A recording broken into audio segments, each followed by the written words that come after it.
Happy morning all of you. Fitness club Nanded YouTube channel में आपका बहुत बहुत स्वागत है। चलो, आज हमें मेडिटेशन करना है। तो SMBS क्लब के माध्यम से मेडिटेशन, योगा, प्राणायाम, ध्यान सब कुछ सुबह 5:30 से 7:15 बजे तक चलता है। तो चलो, फिटनेस क्लब नांदेड़ को सब्सक्राइब करो, बेल आइकॉन को टच करो और नोटिफिकेशन से आप सब वीडियो देख सकते हैं, सुन सकते हैं। तो चलो, हम स्टार्ट करने वाले हैं आज अपना मेडिटेशन। यस, सब रेडी है। वेरी गुड, बहुत बढ़िया।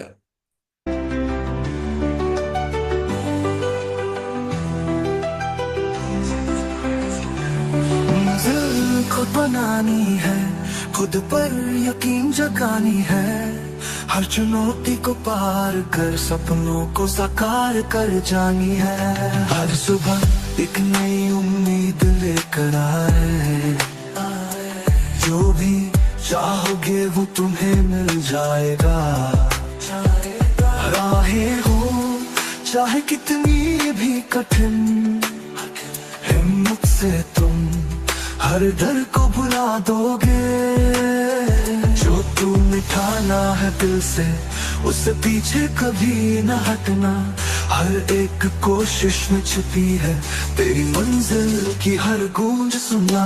मंजिल खुद बनानी है, हर ख्वाब को हकीकत में लानी है। जो चाहोगे तुम वो मिल जाएगा, हौसले से हर मुश्किल को टाल जानी है। मंजिल खुद बनानी है, हर दिन को नया बनाना है। खुद पर विश्वास रखो तुम, हर बार खुद को ही आजमाना है।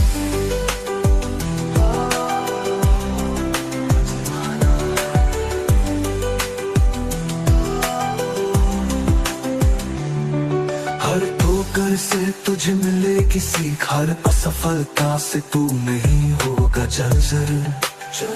जो तुमने सोचा है दिल में वो कर दिखाने की है ये बारी। खुद को पहचानो, अपने सपनों को जियो।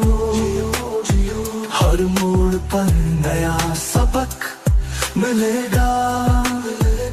अगर ठान लो तो क्या नहीं है, जिंदगी में सब कुछ संभव है। ये जानो हर गिरावट में छुपा है अवसर। हर कठिनाई में है जीत का सफर। मंजिलों की ओर बढ़ते चलो, हर दिन नया एक सवेरा है। मंजिल खुद बनानी है, हर ख्वाब को हकीकत में लानी है। जो चाहोगे तुम वो मिल जाएगा, हौसले से हर मुश्किल को टाल जानी है। मंजिल खुद बनानी है, हर दिन को नया बनाना है। खुद पर विश्वास रखो तुम, हर बार खुद को ही आजमाना है।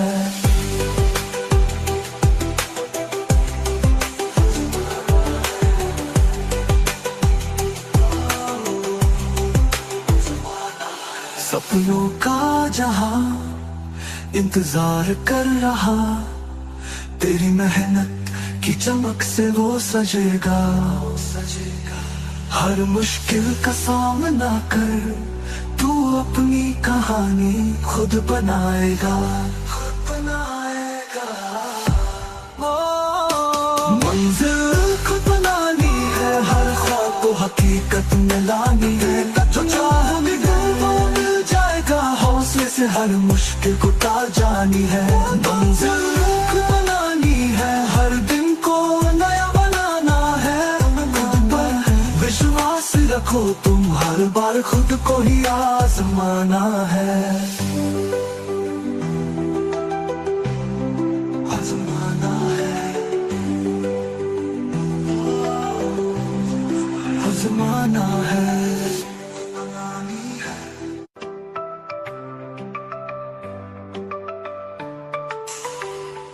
अपनी किस्मत खुद लिखो, तू है अपना खुदा।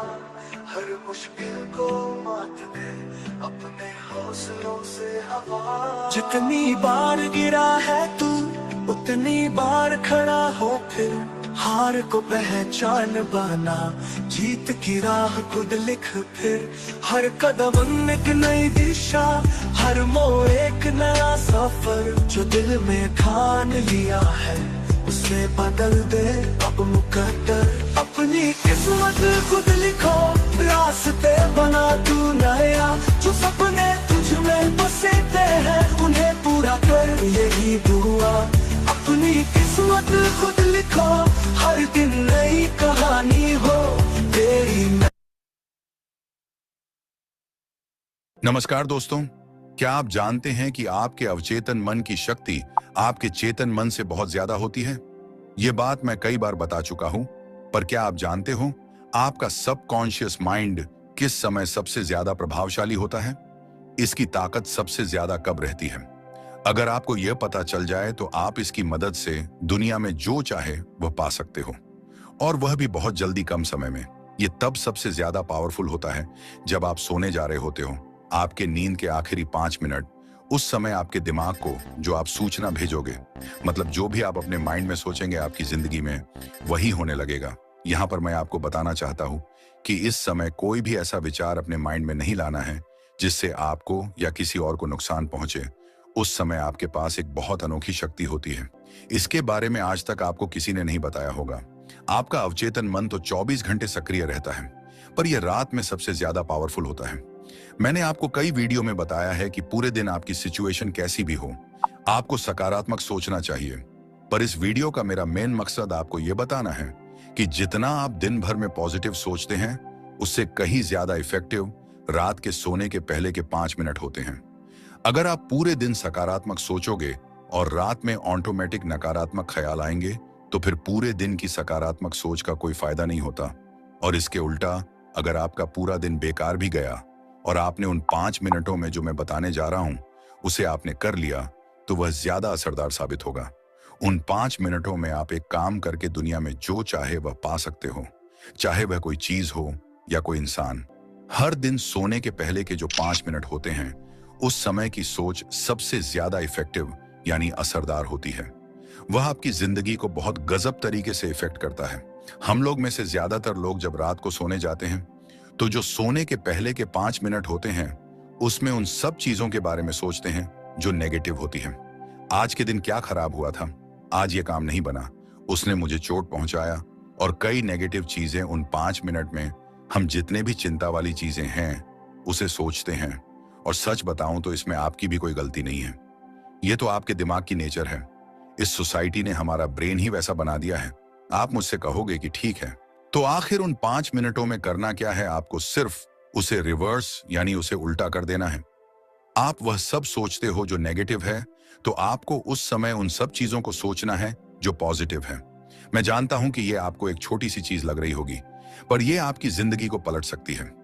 रात को जब इंटरनेट चलाना हो जाए, उसके के बाद जब आप सोने के लिए जाते हो, तो उस समय आप अपनी बैकबोन को स्ट्रेट यानी सीधा करके इस पोज में रहना, और फिर आपको 10 बार गहरी सांस को लेना होगा, और फिर आपको विजुअलाइजेशन करना है। आप ये सोचना कि आप अपने अंदर मौजूद सब कुछ पाने की जो अनोखी शक्ति है, वह जो चमत्कारी ऊर्जा है, वह आपके दिमाग के चारों तरफ घूम रही है। आपका दिमाग बाहर दोनों जगह से एक ऊर्जा से भर रहा है। जब आप यह सब कर रहे होंगे, तब आप देखना कि आपका दिमाग ऑटोमेटिक शांत होने लगेगा। जब शांत हो जाए, उसके बाद आपको उन सब चीजों के बारे में सोचना शुरू करना है जो आप चाहते हो। अपनी पूरी ऊर्जा उसी में लगा दो, और जो आप चाहते हो उसके बारे में सोचते रहो तब तक जब तक आपको नींद ना आ जाए। मतलब जब तक नींद ना आए तब तक जानबूझकर जितने सकारात्मक चीजें हैं उन सब चीजों के बारे में सोचो। अगर आपने मेरी दिमाग की अनोखी शक्ति वाली वीडियो को देखा है, तो आप इस तकनीक को पहले से ही जानते होंगे। पर इस वीडियो का मेरा मेन मकसद ये बताना है कि इस विजुअलाइजेशन टेक्निक को आप उस वक्त ट्राई करो जब आप सोने जा रहे होते हो, क्योंकि उस वक्त यह किसी और समय के मुताबिक हजारों गुना ज्यादा असरदार होता है। आप लोगों में से कुछ लोग कहेंगे कि ठीक है, पर अगर हमने 5 मिनट सोच भी लिया तो क्या फर्क पड़ जाएगा, और ये आखिर काम कैसे करता है, इसे तो आप जरूर जानना चाहोगे। मैंने आपको सबकॉन्शियस माइंड के बारे में कई चीजों को बताया है, पर सबकॉन्शियस माइंड की एक कमजोरी के बारे में भी सुन लो आप। इस दुनिया में जितने भी पावरफुल चीजें हैं, सबकी कोई ना कोई कमजोरी होती है, और सबकॉन्शियस माइंड की भी एक कमजोरी है, और वह कमजोरी है डिस्टिंक्शन यानी फर्क को समझने की कमजोरी। आप जो सोचते हो, आपका सबकॉन्शियस माइंड उन्हीं सब चीजों को आपकी तरफ खींचता है, पर उसे एक्चुअली ये नहीं पता होता कि क्या रियल है और क्या फेक, मतलब क्या झूठ है और क्या सच। इसलिए जो आप सोचते हो उसे आपका माइंड रियल मान लेता है, और अगर आप उस चीज को लेकर डटे रहते हो तो वह सच में रियल हो जाता है। मतलब आप रात को सोने के पहले नेगेटिव चीजों को सोचते हो तो वह आपके लिए तो सिर्फ एक ख्याल है, पर आपके सबकॉन्शियस माइंड के लिए वह एक असली सिचुएशन होता है। और हमारी टिपिकल आदत डेली रात को नेगेटिव चीज को सोचना होता है, और इसलिए आपका सबकॉन्शियस माइंड उसे रियल मान लेता है। उस समय आपका सबकॉन्शियस माइंड खुला होता है, और उसी के चलते जब रात को आप नेगेटिव चीजों को सोचते हो तो आपका सबकॉन्शियस माइंड उससे ही रियल मान लेता है। और असल में आपकी जिंदगी में वही होने लगता है जो आप सोने के 5 मिनट पहले सोचते हो। अगर आपने कुछ नेगेटिव चीजों को सोचा तो आपका अवचेतन मन उसे एक सजेशन, सलाह की तरह लेता है। इनडायरेक्टली आप उसे कह रहे हो कि मेरी जिंदगी की सिचुएशन वैसे ही कर दो जैसे मैं सोच रहा हूं। अगर आप डेली रात को उन सब चीजों के बारे में सोचोगे जो नहीं होना चाहिए, उन सब परिस्थितियों के बारे में सोचोगे जो आप अपनी जिंदगी में नहीं देखना चाहते, तो जाहिर सी बात आपके साथ वही होने लगेगा। ऐसे करके तो आप अपनी सोच को गलत दिशा दे रहे हो, और अगर आपकी जिंदगी में कुछ अच्छा भी होने वाला होगा ना, तो वह नहीं होगा इसी नेगेटिव सोच के चलते, क्योंकि आप अपने सोच के दायरे को नकारात्मक चीजों में बांध रहे हो। मैं दुखी हूं, मेरे साथ कुछ अच्छा नहीं हो रहा है। रात के सोने के पहले उस पावरफुल यानी शक्तिशाली समय के दौरान इन सब चीजों को बोल बोल के आप इस ब्रह्मांड की प्रोग्रामिंग को बदल रहे हो। इसके बदले आप अपने आप से बोल सकते हैं कि मैं खुश हूं, मैं लकी हूं, मेरा अगला दिन अच्छा जाएगा, मजा आएगा। आपकी सोच आपकी लाइफ के प्रोग्रामिंग को बदल सकती है। आपका सबकॉन्शियस माइंड एक बैंक की तरह है जिसमें बहुत सारे पैसे हैं। आप जो चाहे वह खरीद सकते हो, पर आप कर क्या रहे हो? पैसे तो ले जा रहे हो और खर्च भी कर रहे हो, पर आपको चाहिए कुछ और, खरीद रहे हो कुछ और। मतलब पैसे लेकर मार्केट तो जा रहे हो और खुद ही जो नहीं चाहिए उसे खरीद रहे हो, और जब घर वापस आ रहे हो तब सोच रहे हो कि अरे मेरी लाइफ तो बर्बाद है। वह जो पैसा है वह आपकी सोच है, उसे आपको सही जगह पर खर्च करना चाहिए। वह जो मार्केट है वह ये दुनिया है, इसलिए आपकी जो सोचने की शक्ति है उसे सही जगह पर इस्तेमाल करो। सही चीजों एवं पॉजिटिव चीजों को सोचो। लाइफ में चाहे आप कुछ भी कर लो, सबसे ज्यादा इंपॉर्टेंट आपकी सोच है। अगर अगले दिन आपका एग्जाम है तो रात को सोने के पहले टेंशन लेने के बदले आप सकारात्मक सोचो। अगर कल कुछ जरूरी काम करना है तो रात को सोने के 5 मिनट पहले ही सोचना शुरू कर दो कि अगले दिन जो होगा वह अच्छा होगा। इससे आपकी सफलता की चांसेस बढ़ जाएंगे। जागने और सोने के बीच की वह टाइम एकदम चमत्कारी समय होता है। तो इस समय का पूरा फायदा कैसे उठाएं वह मैंने आपको बता दिया है। एक काम करो, आप इसे ट्राई करना। आज रात को सोने के पहले आप जानबूझकर जितनी भी सकारात्मक चीजें हैं उसे सोचना, पूछना और देखना। 100% चांसेस हैं कि आपका अगला दिन अच्छा जाएगा। दोस्तों, अक्सर आपने देखा होगा कि आपका पड़ोसी या रिश्तेदार आपके अपेक्षा ज्यादा खुशहाल, ताकतवर या धन दौलत से संपन्न दिखाई देते हैं। क्या आपने कभी अपने मन में विचार किया है कि हम सभी का मस्तिष्क की बनावट सेम है, जहां तक कि आंख, नाक, कान, मुख सब एक जैसा है। जब सब कुछ एक जैसे ही है तो अपनी जिंदगी में सब खुशहाल की जिंदगी क्यों नहीं जी पाते हैं? परेशान अथवा गरीब क्यों रहते हैं? आज आपको वह जानकारी मिलने वाली है जो आज के पहले आपने ना कभी पढ़ा होगा और ना कभी सुना होगा। जैसा कि हम जानते हैं कि हम जो भी काम अपने दैनिक जीवन में करते हैं वह सब चेतन मन के द्वारा होता है। चेतन मन अपना काम जागृत अवस्था में या कहे कि पूरे होश हवास में करता है, जबकि अवचेतन मन चेतन मन के द्वारा दिए गए निर्देशों को सच मान लेता है, चाहे वह चीज सही हो या गलत। लेकिन प्रश्न उठता है कि जब अवचेतन मन गलत चीज को भी सच मान लेता है तो हमारा अवचेतन मन सही निर्णय कैसे लेता है? साथियों, आपको यह बात पता होनी चाहिए कि पूरे ब्रह्मांड का नियंत्रण हमारे अवचेतन मन से ही होता है। प्रकृति के द्वारा हमारे अवचेतन मन को बहुत मजबूत बनाया गया है। अवचेतन मन बहुत समझदार होता है। यह सब प्रश्नों के उत्तर जानता है, लेकिन इसे पता नहीं होता कि यह सब जानता है। जैसे हनुमान जी को समुद्र पार करने की बात आई तो उन्हें उनकी शक्ति को याद दिलाया गया था। अवचेतन मन आपके साथ बहस या पलटकर उत्तर नहीं देता है। यह आपसे कभी नहीं कहेगा कि आप मुझ पर नेगेटिव चीजों का छाप ना छोड़ें। जब आप कहते हैं मैं यह नहीं कर सकता, मेरी उम्र बहुत ज्यादा हो गई है, मैं इस जिम्मेदारी को नहीं निभा सकता, मैं गलत जगह गलत घर में पैदा हो गया था। तो आप इन नकारात्मक विचारों को अपने अवचेतन में भर रहे हैं और अवचेतन मन भी इनके अनुरूप प्रतिक्रिया करता है। ऐसा करके आप अपनी ही भलाई का रास्ता रोककर अपने जीवन में परेशानियां उत्पन्न कर रहे हैं। जब आप अपने चेतन मन में बाधा, अवरोध और विलंब की कल्पना करते हैं, तो आप अपने अवचेतन मन की बुद्धिमत्ता और ज्ञान का लाभ नहीं ले पाते हैं, क्योंकि आपको विश्वास होता है कि आपका अवचेतन मन आपकी समस्या को नहीं सुलझा सकता है। परिणाम स्वरूप मानसिक और भावनात्मक संकुचन, बीमारियां एवं न्यूरोटिक प्रवृत्तियां आती हैं। यदि आप अपनी इच्छाओं को साकार करना और परेशानियों से उभरना चाहते हैं, तो दिन में कई बार दृढ़ता से कहे कि मैं बहुत बुद्धिमान हूं। मेरा माइंड मुझे नए नए तरीके, योजनाएं की राह दिखाता है, उस ओर ले जाता है और आवश्यक बातें बताता है। मेरे अवचेतन की अधिक गहरी समझ अपने आप प्रतिक्रिया कर रही है कि मैं जो महसूस करता हूं वह बाहर व्यक्त होता है। संतुलन और संबुद्ध प्रत्येक दशा में सही है। यदि इसके विपरीत आप कहते हैं कि अब कोई रास्ता नहीं बचा है, अब मेरा खेल खत्म हो गया है, इस उलझन से बाहर निकलने का कोई तरीका नहीं है, मैं बाधित और अवरुद्ध हूं, ऐसे में आपके अवचेतन मन से कोई उत्तर या प्रतिक्रिया नहीं मिलेगी। यदि आप चाहते हैं कि आपका अवचेतन मन आपके लिए काम करे, तो इसका सहयोग पाने के लिए आपको इससे सही संदेश देना होगा, क्योंकि यह तो आपके लिए हमेशा काम कर रहा है, आपके हृदय की धड़कन और सांस को नियंत्रित कर रहा है। यदि आपकी उंगली कट जाए तो उपचार की प्रक्रिया शुरू कर देता है। इसकी मूलभूत प्रवृत्ति जीवन की ओर है। यह हमेशा आपकी देखभाल करता है और आपको सुरक्षित रखता है। जैसा कि आप जानते हैं कि आपके अवचेतन मन के पास अपनी खुद की बुद्धि भी होती है, जिससे वह आपको सुरक्षित रखता है।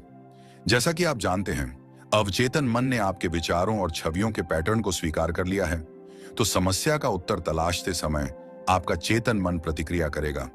यह आपसे उम्मीद करेगा कि आप अपने चेतन मन में किसी सच्चे निर्णय या फैसले पर पहुंच जाएं। आपको यह मानना होगा कि आपके अवचेतन मन के पास उत्तर है, लेकिन आप कहते हैं कि मुझे नहीं मालूम है कि कोई रास्ता है भी या नहीं। मैं पूरी तरह दुविधा और उलझन में हूं, मुझे उत्तर क्यों नहीं मिलता। तो आप अपनी प्रार्थना को नकार रहे हैं। समय काटते सैनिक की तरह आप ऊर्जा का प्रयोग तो कर रहे हैं, लेकिन आप आगे नहीं बढ़ते हैं। अब आप अपने मस्तिष्क को विराम देकर आराम से बैठ जाएं और शिथिल होकर शांति से कहें, मेरा अवचेतन मन उत्तर जानता है, यह इस समय भी प्रतिक्रिया कर रहा है। मैं धन्यवाद देता हूं, क्योंकि मैं जानता हूं कि मेरे अवचेतन की असीमित बुद्धिमत्ता सारी बातें जानता है और मुझे इस वक्त आदर्श उत्तर दे रहा है, और मैं इसे भली भांति जान रहा हूं और स्वीकार भी कर रहा हूं।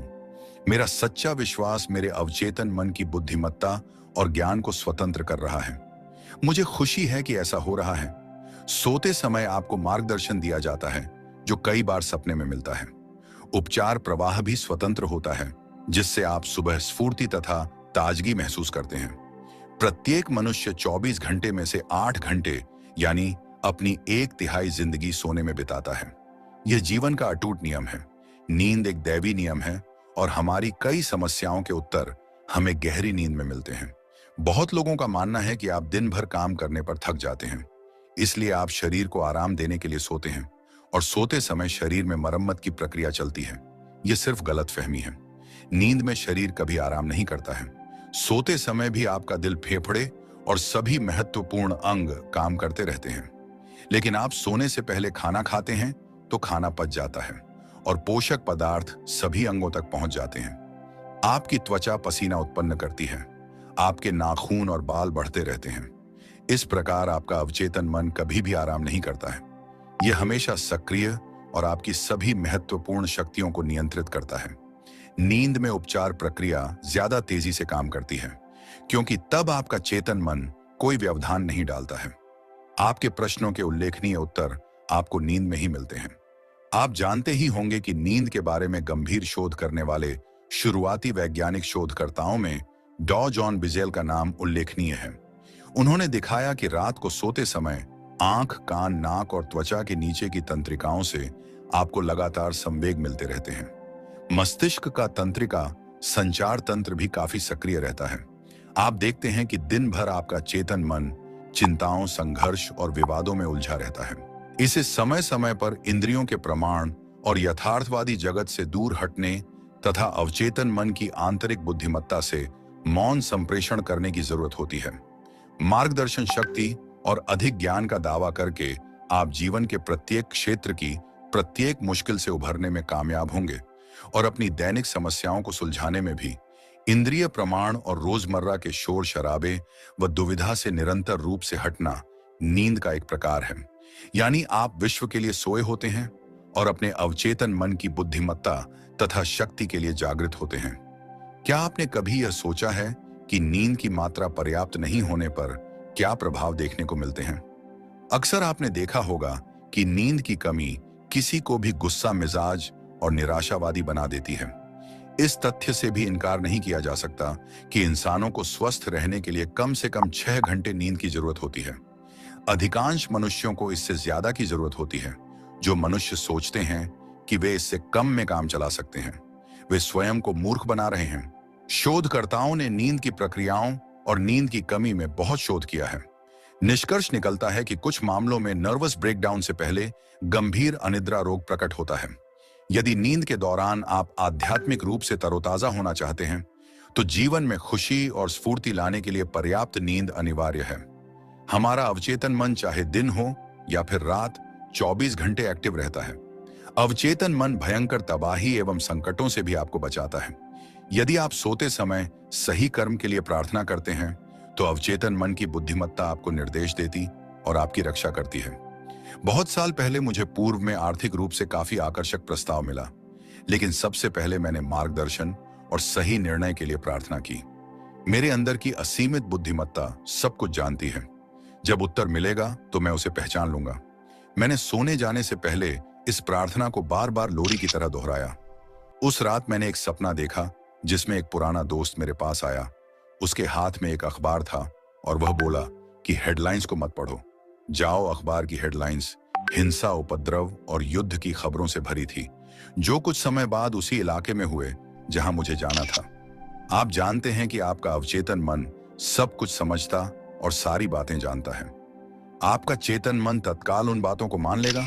मैंने अभी जिस सपने के बारे में बताया है, उसने मुझे निश्चित रूप से भारी खतरे की स्थिति में जाने से बचा लिया। मेरे अवचेतन मन ने अपनी चेतावनी एक ऐसे मनुष्य के माध्यम से दी जिस पर मैं भरोसा करता था और सम्मान करता था। कुछ लोगों को यह चेतावनी सपने में दे सकती है। अवचेतन मन लोगों को वहां ना जाने संदेश देता है और चेतावनी का कारण बताता है। कई बार आपका अवचेतन मन आपके जागते समय भी आपको चेतावनी देता रहता है। आपको लगता है कि आपने अपनी मां या किसी अन्य प्रियजन की आवाज सुनी है। आप रुककर मुड़ते हैं और इसके स्रोत की तलाश करते हैं। बाद में आप पाते हैं कि लेकिन उसी रास्ते आगे गए होते तो खिड़की से गिरने वाले सामान से आपका सिर फूट सकता था। जैसा आप जानते हैं कि आपका भविष्य आपकी आदतों सोच का परिणाम है, इसलिए यह पहले से ही आपके मन में है, जब तक कि आप इसे प्रार्थना द्वारा बदल ना लें। इसी तरह देश का भविष्य भी देशवासियों की सामूहिक अवचेतन मन में है। उस सपने में कुछ भी अजीब नहीं है जिसमें मैंने अखबारों की सुर्खियां देखी थी। हालांकि वे घटनाएं उस समय तक नहीं घटी थीं, लेकिन वे घटनाएं उन लोगों के मन में तो पहले ही घट चुकी थीं जिन्होंने उनकी साजिश रची थी। उनकी सभी योजनाएं पहले से ही उस महान रिकॉर्डिंग यंत्र यानी शाश्वत मन के सामूहिक अवचेतन मन पर अंकित थी। आने वाले कल की घटनाएं आपके अवचेतन मन में हैं। अगले सप्ताह और अगले महीने की भी है।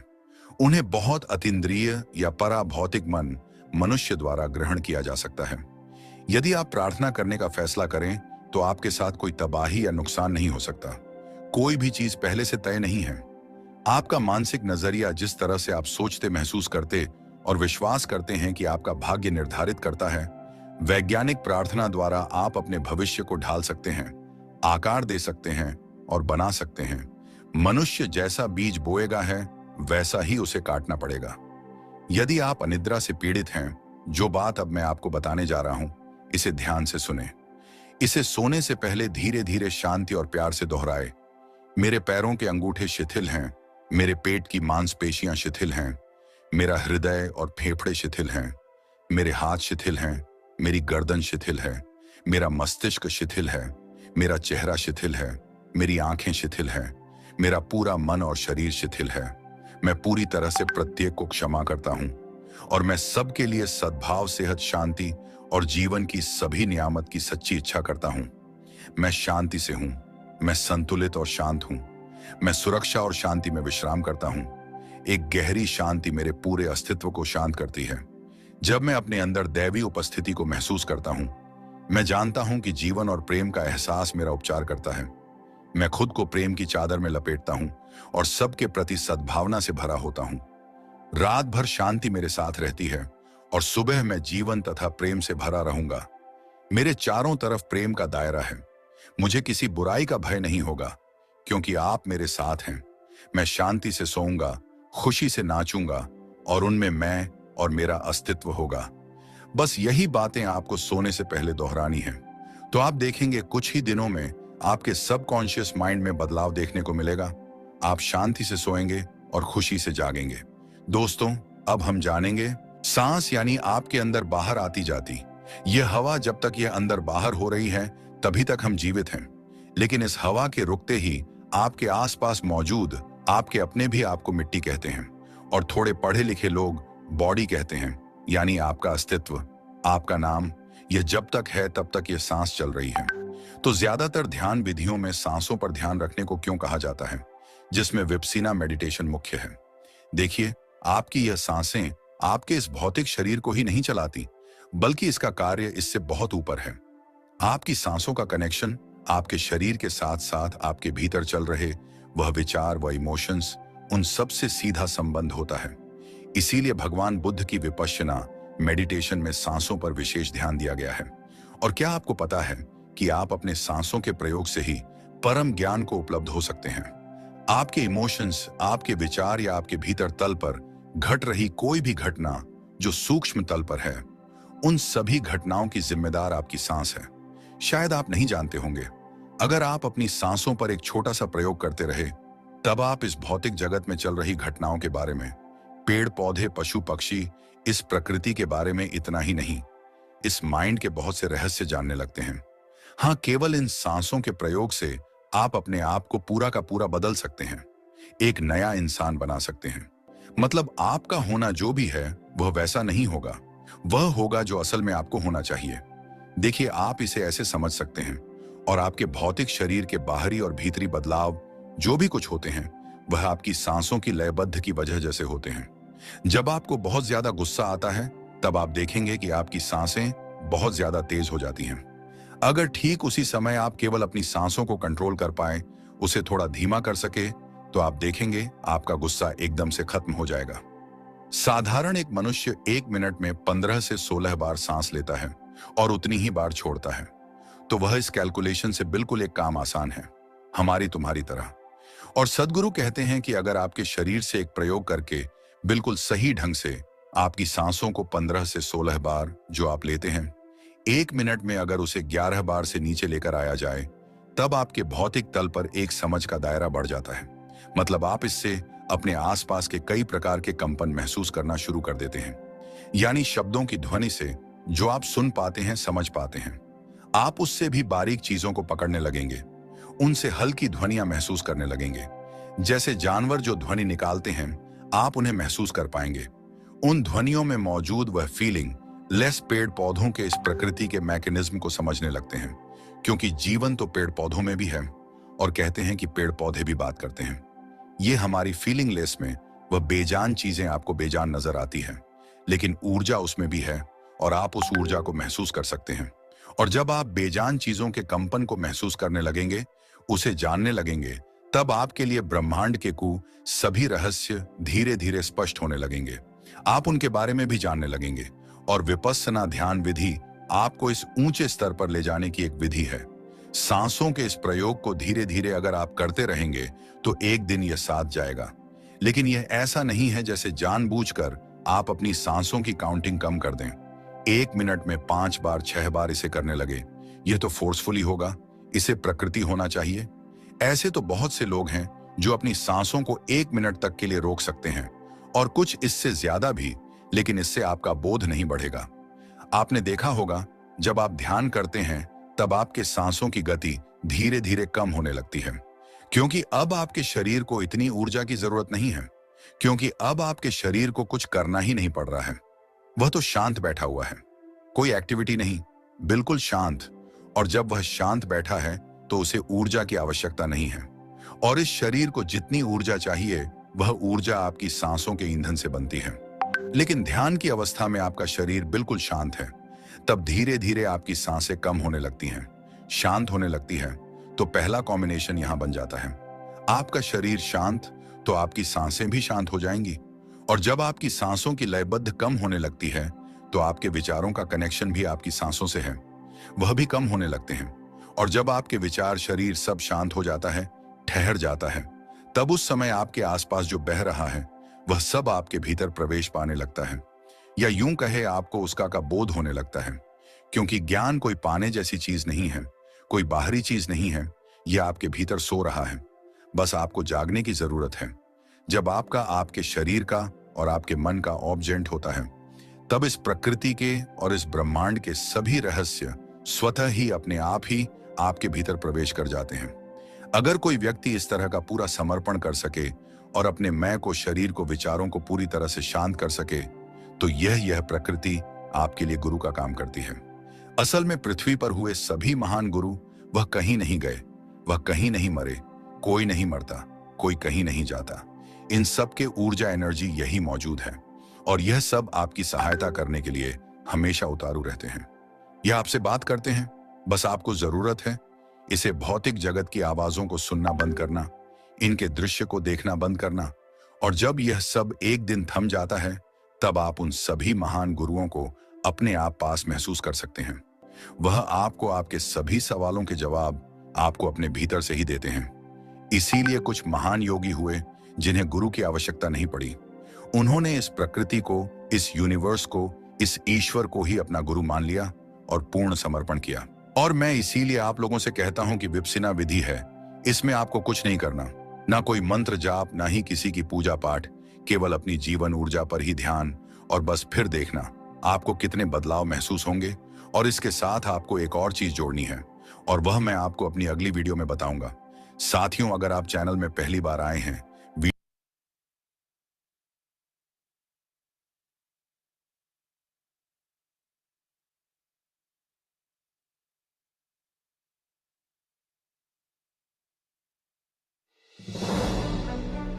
खुद को इतना बदलो कि जमाना तरफ जाए तुम्हें देखने के लिए। तुम्हारी आदत सी हो गई है राह चलते लोगों को मुंह लगाना। जब तक तुम इन लोगों को अपनी परेशानियां मानोगे, तब तक तुम अपनी लाइफ में कभी भी आगे नहीं बढ़ पाओगे। तुम जिस भी फील्ड में तैयारी कर रहे हो या जिस भी फील्ड में पढ़ रहे हो, अक्सर तुम्हें ध्यान में रखना होगा कि तुम्हारा कंपटीशन लोगों से नहीं, बल्कि तुम्हारा जो लक्ष्य है उससे होना चाहिए। क्योंकि अगर आप लोगों से कंपटीशन करोगे तो तुम उन्हीं लोगों के बीच रह जाओगे जहां ऑन तुम कर हो। सकते हो। इसलिए तुम्हारा टारगेट हमेशा तुम्हारा लक्ष्य होना चाहिए, ना कि लोग। दोस्तों, मुझे मालूम है आप इस वीडियो पर आए हैं तो कुछ सीखने के लिए। मैं आपसे वादा करता हूं कि मैं आपको इतना मोटिवेट जरूर करूंगा कि आप अपने लक्ष्य को अचीव करने के लिए तड़प उठोगे। आप उन लोगों से आगे जरूर।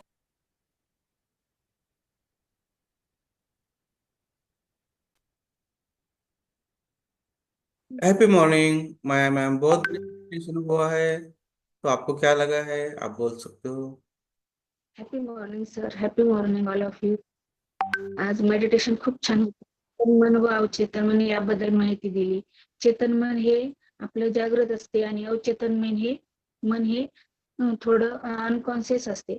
चेतन मन दिवसभर आपलं अग्रेसिव्ह असते आणि अवचेतन मन हे रात्री थोडं अग्रेसिव्ह असते. त्याच्यामुळे संध्याकाळी रात्री झोपताना आपण चांगले विचार, पॉझिटिव्ह विचार केले पाहिजे. दिवसभर आपण चांगले पॉझिटिव्ह विचार करतो आणि रात्री झोपतानाच निगेटिव्ह विचार आपल्या मनात येतात. तसं न होता पॉझिटिव्ह विचार रात्री सुद्धा झोपताना 5 मिनिटं आपण केले पाहिजे. त्यामुळे आपल्या अवचेतन मनाला ती सूचना मिळते. त्यामुळे चांगले विचार केले पाहिजे असं याच्यामध्ये समजलं. व्हेरी गुड, बहुत बढ़िया, खूप छान.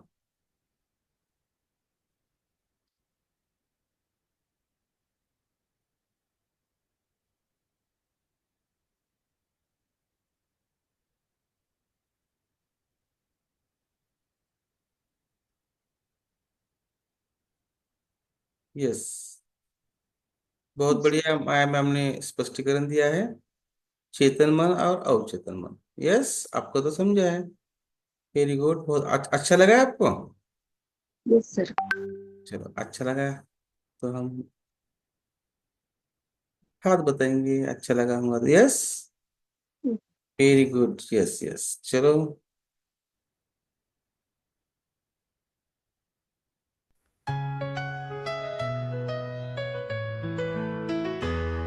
कुछ रास्ते हैं जिन पर कदम नहीं चले, कुछ ख्वाब है जो अभी आंखों में जले। हर सन्नाटा चीखता है मेरे नाम से, कभी हार नहीं मानी मैंने इस अंधकार से। अब मैं हूँ यहाँ अपनी ही परछाई में, नया सूरज उगेगा मेरी खुद की परछाई से। अनकही राहें जिनको मैं लिखूंगा, उन सवालों का जवाब मैं खुद बनूंगा। जहाँ कोई भी नहीं गया वहाँ मैं चलूंगा, अपनी कहानी मैं अब खुद से ही कहूंगा।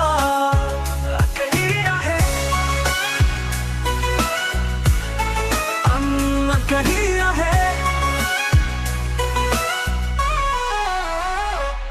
रातें थी लंबी पर मैंने झुके,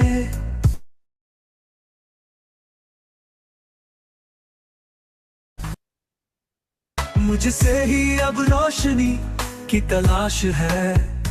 मेरी उड़ान को नहीं चाहिए कोई परवाज है, खुद ही हूँ मैं अपनी मंजिल का नक्शा। हर गिरावट